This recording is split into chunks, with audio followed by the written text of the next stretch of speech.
Mukarramah. Siapa tahu suatu saat nanti Bapak Ibu sekalian bisa berangkat umroh lagi dengan pengalaman yang lebih nyaman lagi. Jadi tidak kaget, ya kan?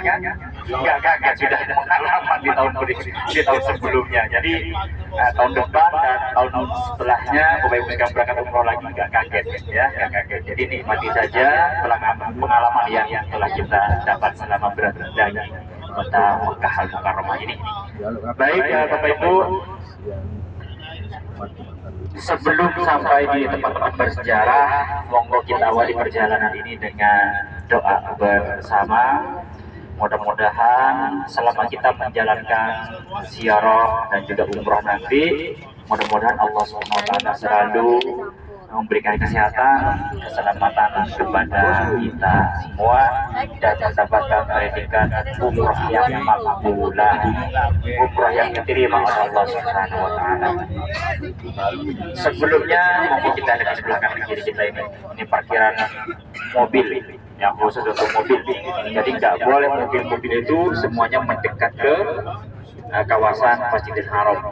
Nah, terus apabila orang yang parkir sembarangan di sekitar Masjidil Haram, digerek mobilnya, diletakkan di sebelah kanan kita, sebelah kiri. Nah, diletakkan di sini, nggak diambil semua orangnya Bapak Ibu. Jadi mobil digerek, melanggar parkiran, melanggar peraturan di sekitar Masjidil Haram, digerek, diletakkan di situ. Dendanya itu mahal, ya, 7.000 dendanya sekali ngambil mobil itu. Makanya nggak diambil semua orang, diletakkan di situ biarin. Terus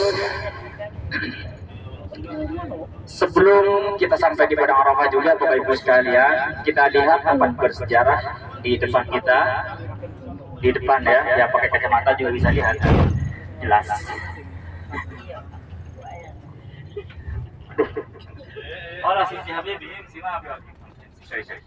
Nah, di depan kita ada bukit tinggi Bapak Ibu. Di depan kita itu bukit tinggi, namanya Jabal Sur atau Bukit Sur. Ya, apa itu Bukit Sur? Nah, Bapak Ibu sekarang insya Allah sudah pada tahu Bukit Sur itu tempat berlindungnya baginda Nabi Muhammad Sallallahu Alaihi Wasallam sebelum melaksanakan perjalanan atau hijrah dari kota Makkah menuju ke kota Madinah Munawwarah. Baginda Nabi mengawali perjalanannya dari atas Bukit Sur sebelah kanan. Lihat sebelah kanan tuh, yang sangat tinggi sekali Bapak Ibu. Mungkin dulu Pak Mol waktu sehat bisa naik ke atas sana. Nah, sekarang timbul tanda tanya Pak Mol kalau mau naik ke atas bukit itu. Itu namanya Jabal Sur, ya, Jabal Sur. Di atas jabal tersebut, di atas bukit tersebut, Bapak Ibu sekarang, di situ ada gua namanya Gua Tur. Gua Tur itu tempat berlindungnya baginda Nabi Muhammad SAW selama berada di kota Madinah atau Makkah sebelum melaksanakan hijrah menuju ke kota Madinah Munawwarah. Monggo Bapak Ibu kita awali perjalanan ini dengan doa sapa bersama-sama. Bismillahirrahmanirrahim. Bismillahirrahmanirrahim. Allahu Akbar. Allahu Akbar. Subhanalladzi sakhkhara lana hadza wa ma kunna lahu mukrinin wa inna ila rabbina lamunqalibun. Allahumma inna nas'aluka fi safarina hadza al-birra والتقوى ومن العمل ما ترضى. اللهم هون علينا سفرنا هذا وأطوي عنا بعده. اللهم أنت الصاحب في السفر والخليفة في الأهل. بسم الله توكلنا على الله لا حول ولا قوة إلا بالله العلي العظيم. Al-Fatihah. Bismillahirrahmanirrahim. Alhamdulillahirabbil alamin arrahmanir rahim maliki yaumiddin iyyaka na'budu wa iyyaka nasta'in ihdinas siratal mustaqim siratal ladzina an'amta 'alaihim ghairil maghdubi 'alaihim waladdallin.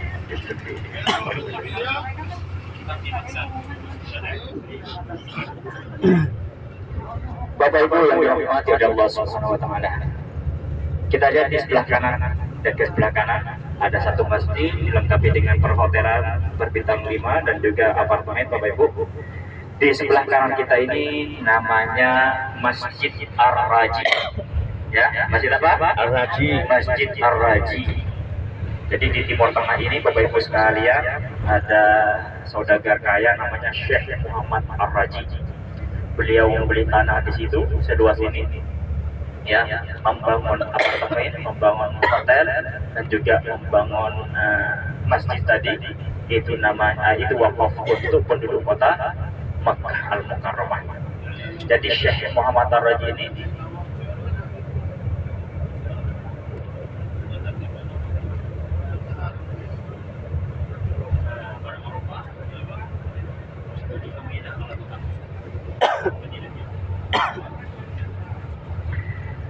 jadi masjid tadi namanya Masjid Ar-Raji. Di Timur Tengah ini Bapak Ibu sekalian ada saudagar kaya namanya Syekh Muhammad Ar-Raji. Beliau mempunyai perusahaan terbesar di Timur Tengah, perusahaan bank Bapak Ibu, dan juga beliau mempunyai kebun kurma terbesar juga di Timur Tengah yang pusatnya berada di daerah Damam. Jadi hasil dari panen kurma oleh Syekh Muhammad Ar-Raji tidak pernah dijual. Dikemanakan masa disedekahkan kepada orang-orang yang datang ke sini dengan visa umroh, dengan visa haji, ya. Jadi apalagi kalau bulan puasa Bapak Ibu sekalian, di Masjidil Haram di situ ada orang datang dari berbagai daerah, termasuk Syekh Muhammad Ar-Raji, perusahaan Syekh Muhammad Ar-Raji membagikan hasil dari panen kurma tersebut kepada orang-orang yang melaksanakan umroh. Ya, mungkin selama berada di Madinah dan juga di Mekah, Bapak Ibu sekalian pernah melihat orang-orang yang membagi kurma di dalam masjid, yang Masjidil Haram, Masjid Nabawi, itu termasuk hasil dari panen Syekh Muhammad Ar-Raji, panen kurma dari Syekh Muhammad Ar-Raji. Jadi dibagikan. Bapak Ibu yang dirahmati Allah Subhanahu wa taala, sambil kita menikmati suasana di pagi hari di kota Makkah Al-Mukarramah ini, mungkin Bapak Ibu sekalian selama berada di Mekah, di Madinah tidak pernah melihat rumah penduduk kota Makkah. Ini rumah penduduk kota Makkah di sebelah kanan. Di sebelah kanan kita ini rumah-rumah penduduk kota Makkah Al-Mukarramah sampai ke belakang sana. Namanya kawasan Awali. Di sini namanya kawasan Awali. Terus lurus, nanti kita akan sampai ke kawasan Padang Arafah. Terus di sebelah kiri kita, di sini tidak ada perumahan, tidak ada perumahan sampai ke depan. Ini mes tentara, Bapak Ibu. Jadi dari belakang sampai ke depan ini tempatnya tentara. Jadi yang bertugas di Saudi Arabia di musim haji, yang bertugas keamanan di Saudi Arabia di musim haji. Jadi semuanya berada di sini. Bahkan ke Padang Arafah. Kan lokasinya dekat dari sini ke Padang Arafah. Dari tempat ini, dari awal ini ke Padang Arafah dekat. Nah, Padang Arafah itu Bapak Ibu sekalian berada di luar tanah haram. Ya, Padang Arafah itu berada di luar tanah haram kota Makkah Al-Mukarramah. Jadi di sini masih kawasan tanah haram Makkah Al-Mukarramah. Nanti setelah Bapak Ibu sekalian mendekat ke Padang Arafah atau Jabal Rahmah, baru di situ Bapak Ibu sekalian akan keluar dari kawasan tanah haram kota Makkah Al-Mukarramah. Artinya apa Bapak Ibu sekalian? Tidak semua Makkah itu tanah haram. Tidak semua Madinah tanah haram. Tidak semua Raudah itu tempat istijabah. Tidak semua Masjid Nabawi itu Raudah. Ada batas-batas tertentu di situ Bapak Ibu ya. Ada batas-batas tertentu. Jadi di setiap batas di situ ada tugu ya, ada tugu namanya Bidayatul Hadil Haram atau batas tanah haram kota Makkah Al-Mukarramah. Banyak orang beranggapan Ibu sekalian Makkah itu tanah haram. Jadi tidak semua Makkah tanah haram, ada batas-batas tertentu. Tanah haram Makkah Al-Mukarramah ini Bapak Ibu sekalian diharamkan oleh Nabi Ibrahim alaihissalam. Sedangkan tanah haram Madinah Al-Munawwarah diharamkan langsung oleh baginda Nabi Muhammad sallallahu alaihi wasallam. Nah, pada saat baginda Nabi mengharamkan kota Madinah Bapak Ibu sekalian, baginda Nabi meminta keberkahan untuk tanah haram Madinah. Berdoa kepada Allah Subhanahu wa taala, tepatnya di Masjid Ijabah di sampingnya Masjid Nabawi. Di situ baginda Nabi meminta 3 perkara kepada Allah Subhanahu wa taala. Perkara yang pertama, mudah-mudahan penduduk Madinah Al-Munawwarah tidak dimatikan dalam keadaan kelaparan. Itu doa yang pertama. Sedangkan doa yang kedua, baginda Nabi memohon kepada Allah Subhanahu wa taala agar Madinah itu diselamatkan dari gempa bumi, ya, dari gempa bumi, banjir yang berkepanjangan dan lain sebagainya. Dan yang terakhir, Rasulullah SAW memohon kepada Allah Subhanahu wa taala agar penduduk Madinah dan Al-Munawwarah tidak dipertikaikan belah antara satu sama lain, ya, baik itu sama tetangganya, sama saudaranya, sesama muslim dan sebagainya. Nah, dua doa yang pertama dan yang kedua itu langsung diterima oleh Allah Subhanahu wa taala. Sedangkan doa yang terakhir, Bapak-Ibu sekalian, Allah SWT langsung menolaknya. Ya. Jadi doa yang kedua, yang nomor 1 tadi, ya, yang pertama, yang nomor 1 dan yang kedua itu diijabah oleh Allah SWT. Makanya sampai sekarang Madinah itu tidak pernah terjadi yang namanya banjir, tidak pernah terjadi yang namanya gempa bumi, dan juga tidak pernah terjadi yang namanya umat Madinah Al-Munawwarah atau penduduk Madinah Al-Munawwarah mati dalam keadaan kelaparan. Terbukti dengan tanahnya yang sangat subur. Di kota Madinah Bapak Ibu kami bisa melihat perkebunan kurma di sepanjang perjalanan pada saat ziarah. Nah, di Mekah ini nggak ada.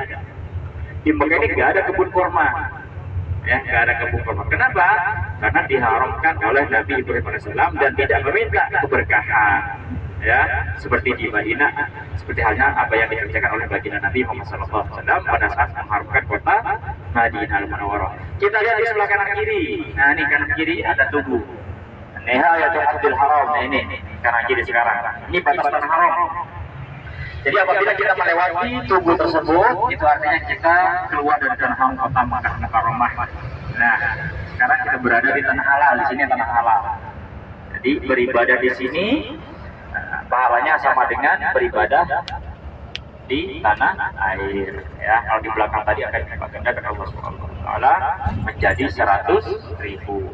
Bapak Ibu yang dirahmati Allah Subhanahu wa taala, kita lihat ke sebelah kanan semuanya. Kita lihat ke sebelah kanan, di sebelah kanan di situ banyak gedung tinggi Bapak Ibu sekalian dan juga mewah. Nah, itu bukan rumah penduduk kota Mekah, melainkan itu Universitas Ummul Qura, ya, Universitas Ummul Qura untuk bagian putra yang berada di kota Makkah Al-Mukarramah. Kenapa diletakkan di luar tanah haram? Karena tenaga pengajarnya banyak dari non-muslim.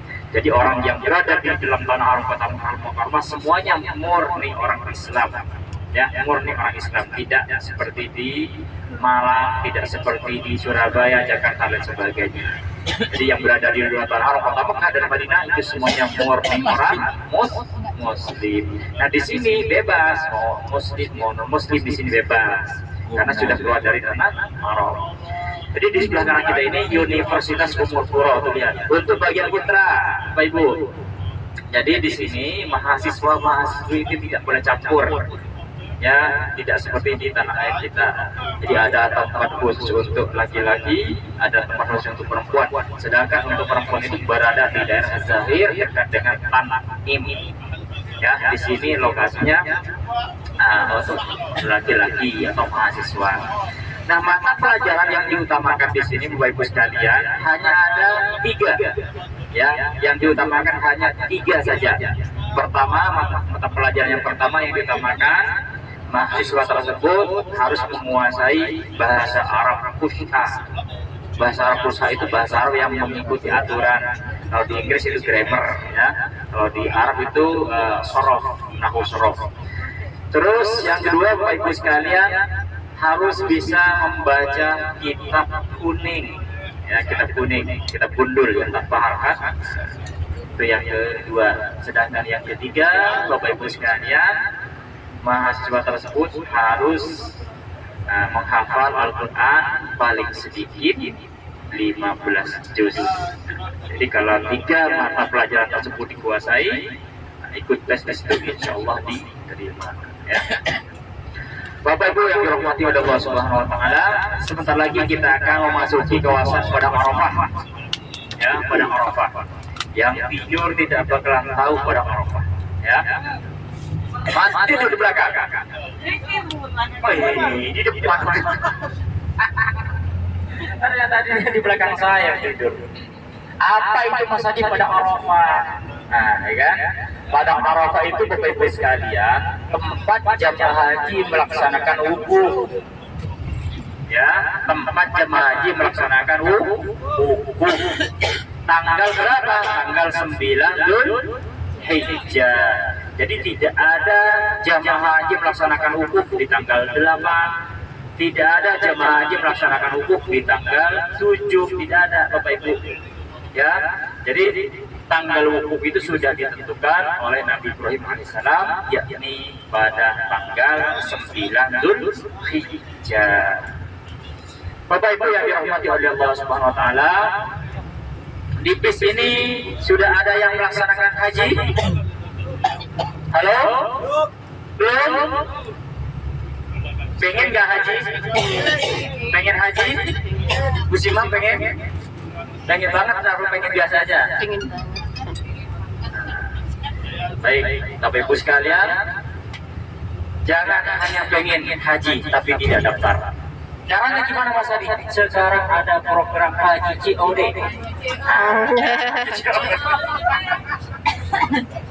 Ya, daftarnya kemana haji COD? Daftarnya ke Qurrata Ayun. Gimana prosedurnya haji COD tersebut Bapak Ibu sekalian? Ya, prosedurnya haji COD itu dari Indonesia hanya membayar visa dan tiket. Ya, bayarnya setelah sampai di Saudi Arabia, kayak gitu. Ya, di Indonesia bayar. Iya.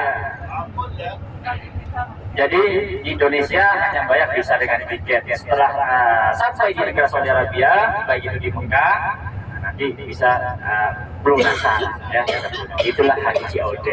Ya.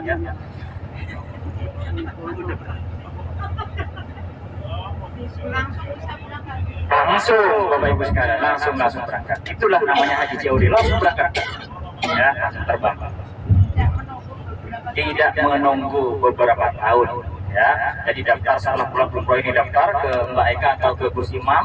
Nah, langsung di situ Ibu sekalian, bayar tiket dan juga visa, terbang langsung. Nanti pelunasannya setelah sampai di sini. Apakah sama prosedur haji yang Mas Adi? Sama Bapak Ibu ya. Sama melaksanakan wukuf, sama melontar jumroh, sama juga melaksanakan mabit di Musdalifah dan Mina, sama. Cuman bedanya di situ dari fasilitas pada saat melaksanakan haji saja. Apa itu fasilitasnya? Tenda. Ya, tenda pada saat wukuf di pada Arafah, tenda pada saat wukuf di Musdalifah dan Mina. Itu saja bedanya. Ya, kalau haji plus kan mahal karena mereka membayar tenda, beli tenda untuk wukuf dan tenda untuk mabit. Kalau haji COD mandiri, ya mandiri. Kayak haji mukimin, kayak haji boboy gitu. Nyom berangkat, sama-sama berangkat. Sama dengan jamaah haji plus sama dengan dengan jamaah haji reguler. Cuman bedanya di situ tidak membeli tenda saja. Bapak Ibu yang dirahmati oleh Allah SWT. Jadi pada Arafah ini, tempat wukuf untuk seluruh jamaah haji yang melaksanakan ibadah haji pada tanggal 9 Dzulhijjah. Ya, apabila jamaah haji sudah melafalkan niat haji dari hotelnya dan tempat tinggalnya, dari maktabnya, maka wajib hukumnya berada di padang Arafah ini. Tidak boleh berada di luar. Karena inti dari perbuatan haji itu di padang Arafah. Al-Hajju Arafah, haji itu di padang Arafah. Kita lihat di sebelah kanan di situ Bapak Ibu ada satu masjid, tuh sebelah kanan. Nah, di situ ada satu masjid itu namanya Masjid Namerah. Ya, Masjid Namerah. Ada papan kuning juga di situ Bapak Ibu. Ya, ada papan kuning juga di situ. Nanti akan mendekat dan lebih jelas lagi. Nah, papan kuning itu adalah nihayah batas. Batas apa? Batas Arafah, batas tempat wukuf. Jadi di sini udah masuk Arafah di sini, cuma di sini bukan tempat wukuf. Jadi wukuf itu harus berada di lingkungan papan yang warna kuning di sebelah kanan kita di situ. Nggak boleh berada di luar. Kalau berada di luar papan tersebut maka hajinya tidak sah dan harus mengulang pada tahun berikutnya. Tidak bisa diganti dengan dam dan lain sebagainya. Ya, jadi di sebelah kanan itu papan kuning itu adalah batas tempat wukuf. Ya, di tengah-tengah pada Arafah di situ ada jabal, ada bukit, namanya Bukit Rahmah. Ya, Jabal Rahmah. Apa itu Jabal Rahmah? Masa di Jabal Rahmah itu tempat dipertemukannya Nabi Adam dan Siti Hawa setelah dipisah dari surga oleh Allah SWT karena melanggar aturan yang sudah ditentukan. Setelah beratus-ratus tahun lamanya mereka berdua, Nabi Adam dan Siti Hawa, saling mencari di dunia. Nabi Adam diletakkan di India, Siti Hawa diletakkan di Jeddah. Setelah beratus-ratus tahun lamanya mereka dipertemukan kembali tempatnya di padang api Jabal Rahmah ini di situ. Ya. Makanya ibu sekalian, Rahmah, Bukit Rahmah atau Jabal Rahmah, bukit kasih sayang, karena tempat dipertemukannya baginda Nabi Adam dan Siti Hawa. Nah, oleh orang Indonesia dia melintir sedikit, karena di situ tempat dipertemukannya Nabi Adam dan Siti Hawa oleh orang Indonesia dirubah menjadi tempat mencari jodoh. Tempat berdoa minta jodoh dan sebagainya. Ya, itu kurang pas. Ya, itu kurang pas. Tidak ada fadilahnya dalam hadis maupun Al-Quran. Cari jodoh itu di sini. Kalau memang ditentukan di sini tempat cari jodoh, nah, pas pulang umroh ini Pak Junaidi langsung daftar lagi. Ya, berdoa khusus di sini. Makanya ibu sekalian tidak ada tempat khusus berdoa minta jodoh tidak ada. Tapi saya tidak melarang Bapak Ibu sekalian itu berdoa minta jodoh, tidak melarang. Ya, nah, cuman ada tempat yang lebih utama seperti di dalam Masjidil Haram, di Rukun Yamani, terus di depan Hajar Aswad, di Bang Multazam, jadi itulah berdoa yang lebih utama. Jadi jangan fokus 100% minta jodoh di sini. Nah, ini peringatan juga nih, yang suami istri siapa? Kayak Pak Mol, Syaki siapa yang suami istri?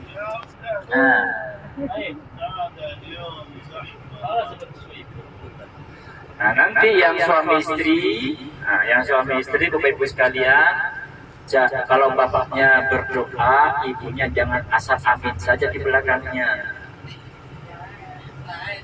Paham? Paham. Takut bapaknya nanti berdoanya minta jodoh.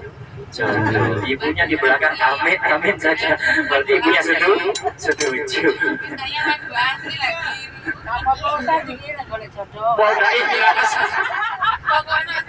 Pak Mol, modal Mol.